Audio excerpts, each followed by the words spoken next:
خدا همون فرزنده که در دنیا پدر و مادر را دریافت کرد و به قدر و قیمت اونها نرسید، محبتی که اون پدر و مادر نسبت این داشت.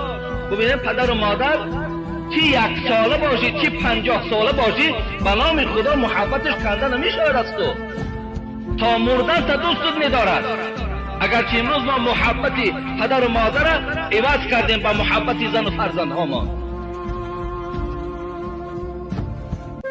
حالا جبرائیل گفتن خدا این گونه فرزند از رحمتش دور گرداند. بگو آمین. پیغمبر ما آمین گفتن. جوانای عزیز، حبیب خدا میگوید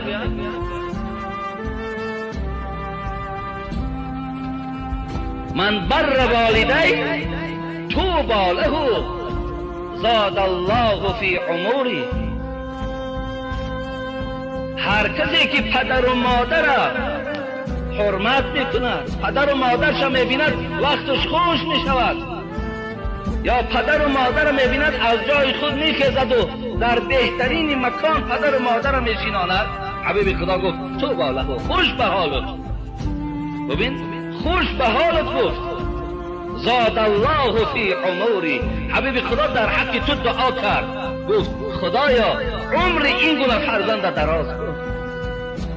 خدایا عمر این گونه فرزند دراز کن. پیغمبر دعا داد، اگر خواهی دعای پیغمبر پدر و مادر تا احترام کن. به نام پروردگار سخن پیغمبری خود، سخن الله حق است. خدا عمر تا دراز میکن.